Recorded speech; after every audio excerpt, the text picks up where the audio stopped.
Hello everyone, welcome to my video. तो हम लोग सिरमौर के किंग्स के बारे में डिस्कस कर रहे हैं in the history of Himachal Pradesh. And today we are going to discuss about Maharaja Shamsher Prakash. ये कुछ फोटोग्राफ्स हैं उनकी इन द हिस्टोरिक टाइम्स। हम इन फोटोग्राफ्स में फिर से वापस आएंगे। So I will show you the context why I am showing you the photographs. So Maharaja Shamsher Prakash he sat on the throne at the age of 10। Mean 10 साल की उम्र में पहली बार अपनी राजगद्दी में बैठे थे। एंड उनकी असिस्टेंस के लिए मोतीराम भंडारी एंड मेहता देवी दत्त, ये these were the two people जिन्होंने उनको असिस्ट किया था उस टाइम में, because he was very young. 10 साल की उम्र में to become a king is again a big thing guys. 1857 के रिवोल्ट में ही सपोर्टेड ब्रिटिशर्स, एंड इस सपोर्ट के रिटर्न में ब्रिटिशर्स ने इनको 7 गन सैल्यूट भी किया था, 7 तोपों की सलामी जिसको बोलते हैं। So when he became the king, he was very fascinated by the culture of Britishers. तो इन्होंने अपना जो साम्राज्य है वो ब्रिटिशर्स के तरीके से चलाया। Means he did the administration on the English way, I would say, right. So जो प्रिंसली स्टेट था उनको 4 तहसील्स में डिवाइड किया गया, and he appointed 4 tehsildars for this, again for the easy taxation system, right. इन्होंने मिलिट्री कंटिजेंट भी बनाया यहाँ पे। एंड इन 1878 फर्स्ट टाइम यहाँ पे लैंड रिफॉर्म्स लाए गए। Means the way Britishers brought the land reforms and जिम्मेदारी सिस्टम, इन्होंने भी यहाँ पे फर्स्ट टाइम 1878 में लैंड सेटलमेंट रिफॉर्म्स लाए under the supervision of Munshi Nandlal of Lahore, right. Now इस लैंड रिफॉर्म को 2 लोगों ने अपोज किया था उस टाइम में। सो नंबरदार उच्चबू and Pritam Singh of Sangda.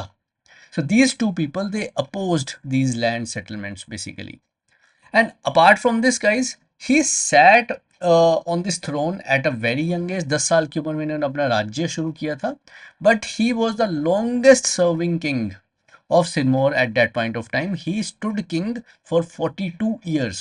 ये 42 years तक सबसे लंबे समय तक राजा रहे. So he is the longest serving king of Sirmaur basically.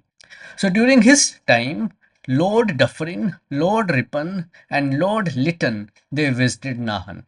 So Lord Dufferin, he visited Nahan in 1885, and for his stay, Maharaja also built a villa for his stay basically. Lord Ripon visited in 1898, and afterwards Lord Lytton also visited, right. And now let's see what are the reforms and the architecture which he built and brought in Sirmaur and Nahan at that time, guys. So as I told you that he was really very impressed by the British culture. तो काफ़ी चीज़ें इन्होंने ऐसी की थी जो British culture के तरह थी. Means let me show you how. So 1887 में नया लैंड सेटलमेंट यहाँ आया second time, right, under the supervision of Parmeshwari Sahai, right. तो एक बार लैंड सेटलमेंट ये पहले लेके आए थे, this was the second time.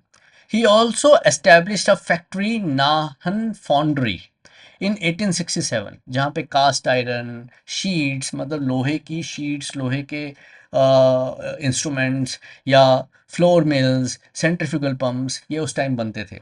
अगर यहाँ पे नाहन में अगर आयरन से कुछ काम हो रहा है तो ऑब्वियसली यहाँ आर्मी भी होगी, बिकॉज आर्मी के लिए भी काफ़ी इक्विपमेंट्स एंड वेपन्स यहाँ पे बनाए जाते थे, राइट. अपार्ट फ्रॉम दिस 1893 इन्होंने नाहन नेशनल बैंक एस्टेब्लिश किया. So you can see how open minded this guy was, how modern this guy was basically.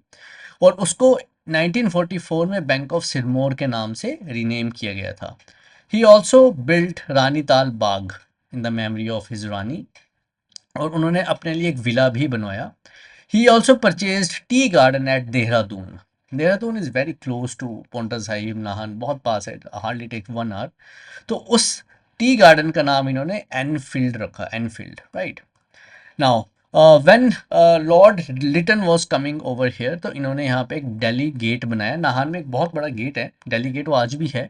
So the Delhi gate was built in the memory of Lord Lytton basically. Headquarter इन्होंने shift कर दिया नाहन में 1884 में, right. And he made English as the official language of business in 1890. Just imagine guys, 1890 में नाहन में official language was English. See how modern he was, right? He also made Nahan Municipal Committee in 1868, and he prohibited custom of siapa, means whenever someone used to die, जब कोई मरता था तो बहुत जोर जोर से लोग रोते थे, तो उन्होंने उसको prohibit किया. These are few photographs, guys, his photographs. See, the Raja sitting just next to Britisher.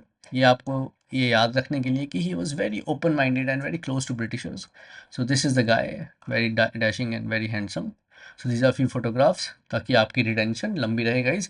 So we will be continuing this session and we'll meet again with the next topic. Thank you everybody. We'll meet again.